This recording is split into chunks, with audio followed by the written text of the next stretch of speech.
عملت النهارده حواوشي كداب، حواوشي لحمة من غير لحمة، تبصوا له تحسوا فيه لحمة، تشموه تحسوا فيه لحمة، تدوقوه تحسوا فيه لحمة، بس هو كداب من غير لحمة. معاكم أبانوب ويلا بينا بقى نعمل شوية حواوشي نباتي لكل الناس النباتيين وكمان الصايمين. عندي كده في المبشرة هابدأ أبشر بطاطساية. البطاطس ده طبعًا مقشرها وغاسلها كويس، وبعد كده هاحط عليها كوبايتين 3 من المَيّة، بس تكون مَيّة عادية من الحنفية. أنا عاوز البطاطس تنزّل كل النشا اللي فيها، تمام، مش عاوز نشا خالص فيها. وبعد كده هابدأ بقى أنزل بشوية من التوابل، عندي بقى شوية من الملح، وكمان شوية دول من الكزبرة الناشفة، شوية من الفلفل الأسود، شوية من ال7 بهارات، ويالّا بقى رشة بسيطة من الكركم، وشوية كاري هيدّوا بقى الطعم الحلو، وشوية من ال7 بهارات كمان، تمام؟ قولوا لي تمام والّا لأ. هابدأ بقى أقلّب كل الكلام ده، وأسيب بقى البطاطس كده لمدة دقيقتين 3 علشان تاخد من كل الأطعم بتاعة التوابل اللي أنا حطيتها. الخطوة دي مهمة جدًا، شايفين شكلها اتغيّر خالص.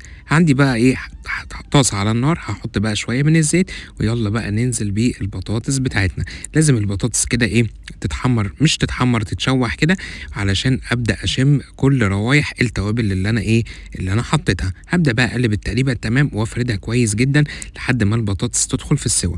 بُصّوا بقى، أول ما تبدأ البطاطس تدخل في السوا، هابدأ بقى أضيف شوية إضافات. عندي بقى كده بصلاية صغننة كده مقطّعها برنواز زي ما أنتم شايفين، وكمان بقى الحواوشي ما يحلاش غير بشوية فلفل أخضر، صح والّا إيه؟ هابدأ بقى أحط فلفلة خضرا، وكمان للناس اللي بتحب الحاجات الspicy والحراقة هاحط كده قرن فلفل أخضر شوية بسيط. ممكن تضيفوا فلفل ألوان ما فيش مشكلة. قولوا لي بقى لو أنتم بتعملوا الوصفة دي هتضيفوا إيه؟ يالّا أنا عايز أسمعكم. في ناس بتحط طماطم، ممكن جدًا. هابدأ بقى أقلّب التقليبة التمام، وكده البطاطس عندي استوت وزي الفل يا مان. شايفين الحلاوة؟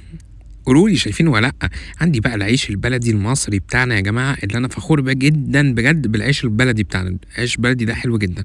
هابدأ بقى أفتح الرغيف بتاعنا، وعايز أقول لكم إن أنا يعني مش باكل عيش كتير، بس العيش البلدي ده يعني بجد من أفضل العيش اللي في الدنيا كلها.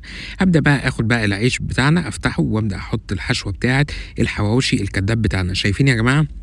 أحلى حاجة بقى في الوصفة دي إنه كلّها خضار وصحية، وكمان البصل متكرمل والفلفل متكرمل، وكمان البطاطس اللي أنا عاملها يعني وصفة حلوة جدًا. من كل بقى ناحية كده قعّدوا كده مثلًا بتاع 5 دقايق على نار متوسطة. شايفين يا جماعة الكرملة بتاعة البصل؟ بجد طعمه حلو جدًا وريحته فظيعة. هابدأ بقى أقلبه، شايفين بقى تحس إن هو لحمة، بس هو من غير لحمة خالص.